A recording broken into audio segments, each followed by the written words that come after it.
어르신, 혹시 어젯밤에도 주무시다 몇 번이나 깨셨습니까? 새벽 3시, 4시만 되면 저절로 눈이 번쩍 떠져서 캄캄한 천장만 멀뚱멀뚱 바라보지는 않으셨는지요? 뒤척여봐도 잠은 안 오고 일어나자니 너무 이른 시간이고 칠흑 같은 어둠 속에서 오도 가도 못하는 그 답답한 심정, 제가 어찌 모르겠습니까? 아이고, 나이 드니 잠만 없어져서 큰일이야 하시면서 옆사람 깰까 조심조심 거실로 나와 하염없이 창밖만 바라보지는 않으셨나요? 우리 주변에서 너무나도 쉽게 듣는 말이 있습니다. 동네 친구를 만나도 자식들과 통화를 해도 다들 그렇게 말하죠. 원래 나이 먹으면 새벽잠이 없어져. 마치 늙으면 허리가 아프고 무릎이 쑤시는 것처럼 잠 못 자는 것도 당연한 노화 현상이라고 세월의 훈장처럼 여기기까지 합니다. 하지만 오늘 저는 여러분께 단호하게 말씀드리고 싶습니다. 그 말은 우리를 위로하는 말이 아니라 우리가 마땅히 누려야 할 편안한 잠을 포기하게 만드는 새빨간 거짓말입니다. 잠이 없어지는 게 아니라 우리 잠을 송두리째 훔쳐가는 도둑이 있는 겁니다. 젊었을 땐 머리만 대면 세상 모르고 골아떨어졌는데 이제는 하룻밤 푹 자는 게 소원이 되어버린 이 기막힌 현실. 이건 절대로 당연한 게 아닙니다. 우리가 그동안 나이 탓으로만 돌리며 애써 외면했던 우리의 단잠을 훔쳐가는 진짜 범인들을 오늘 제가 그 정체를 낱낱이 밝히고 그놈들을 우리 집에서 우리 몸에서 아주 깔끔하게 쫓아낼 방법까지 속 시원하게 알려드리겠습니다. 더 이상 뜬 눈으로 밤을 지새우며 자책하지 마십시오. 이건 우리 잘못이 아닙니다. 우리 몸에서 일어나는 자연스러운 변화와 우리가 미처 몰랐던 몇 가지 나쁜 습관이라는 도둑놈들 때문입니다. 오늘 밤 이 도둑들만 잘 잡으면 우리도 다시 꿀잠 잘 수 있습니다. 첫 번째 도둑의 이름은 바로 고장난 생체 시계입니다. 우리 몸속에는 아주 정교하고 신비로운 시계가 하나 있습니다. 해가 뜨면 눈을 뜨게 하고 활동하게 만들고 해가 지면 잠이 오게 만들어 하루의 리듬을 조절하는 바로 그 시계죠. 그런데 나이가 들면서 이 시계의 태엽이 조금씩 느슨해지면서 시간이 앞으로 당겨지기 시작합니다. 그래서 아직 해가 중천인데도 저녁 8시, 9시만 되면 꾸벅꾸벅 졸음이 쏟아지고 그러다 보니 정작 깊은 잠을 자야 할 새벽 서너 시에 말똥말똥 정신이 드는 겁니다. 이걸 의학용어로는 수면 이상 전진증 후군이라고 하는데 말이 어렵지. 그냥 내 의지와 상관없이 새벽형 인간으로 강제 변신했다고 생각하시면 됩니다. 그럼 이 고장난 시계를 어떻게 다시 맞출 수 있을까요? 값비싼 약이나 병원 치료가 먼저가 아닙니다. 해답은 바로 햇볕이라는 공짜 보약에 있습니다. 아침에 일어나시면 귀찮더라도 꼭 30분이라도 밖으로 나가 햇볕을 쬐세요. 베란다에서 화분에 물을 주셔도 좋고 아침 식사 후에 동네 한 바퀴 산책하는 습관을 들이시면 더 좋습니다. 우리 몸의 시계는 아침 햇빛을 눈으로 직접 봐야 아침이구나. 이제 하루를 시작해야지 하고 시간을 정확하게 재설정합니다. 반대로 밤에는 최대한 밝은 빛을 피해야 합니다. 특히 주무시기 한두 시간 전에는 스마트폰이나 텔레비전에서 나오는 파란빛 블루라이트이 최악의 적입니다. 그 빛이 우리 뇌를 대낮으로 착각하게 만들어 잠을 달아나게 하거든요.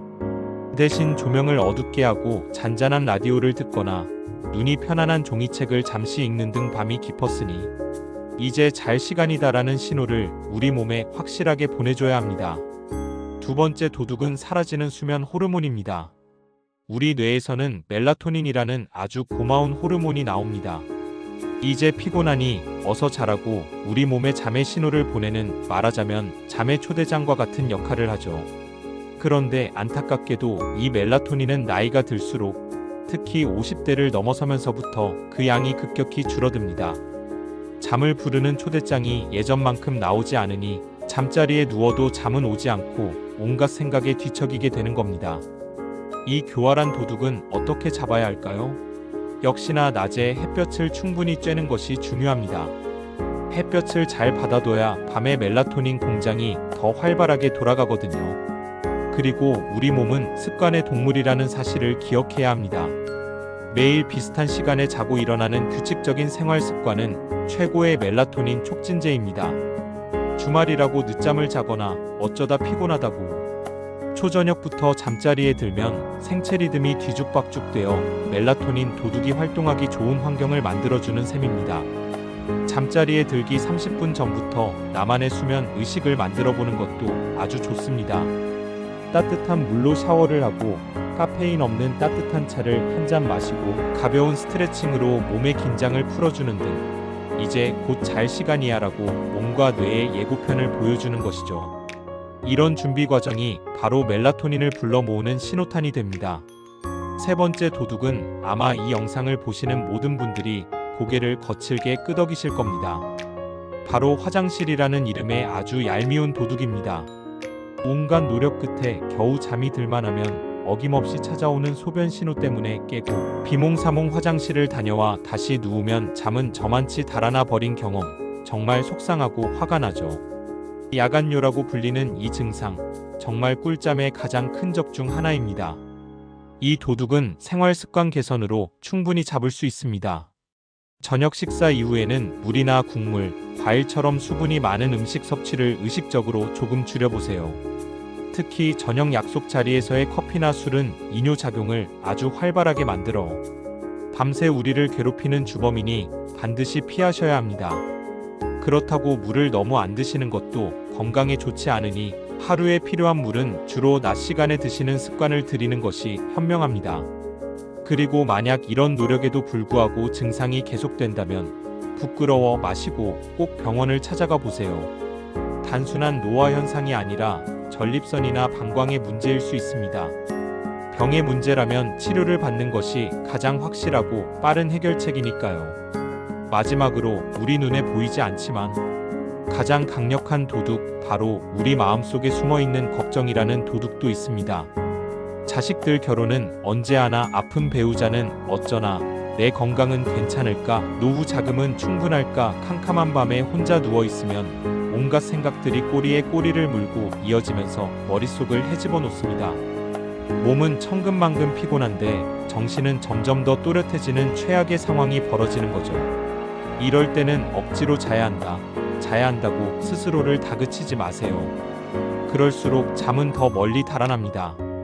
차라리 작은 수첩을 머리맡에 두고 머릿속을 떠도는 걱정거리들을 하나씩 적어보세요. 내일 아침에 해결하자고 마음먹고 걱정을 머리 밖으로 꺼내 종이 위에 옮겨놓는 것만으로도 마음이 한결 가벼워집니다. 그리고 아주 간단한 호흡법을 시도해보세요. 코로 4초간 숨을 들이마시고 7초간 숨을 참고 입으로 8초간 천천히 내뱉는 겁니다. 이 호흡을 몇 번 반복하다 보면 날뛰던 심장이 차분해지고 복잡했던 머릿속이 맑아지면서 스르르 잠의 세계로 빠져들 수 있습니다. 사랑하는 우리 늙어봤나? 젊어봤다. 구독자 여러분, 나이 들면 잠이 없어진다는 말은 이제 우리 사전에서 완전히 지워버립시다. 잠 못 드는 밤의 고통은 결코 우리가 감내해야 할 숙명이 아닙니다. 오늘 제가 말씀드린 4명의 잠 도둑들을 잘 기억하세요.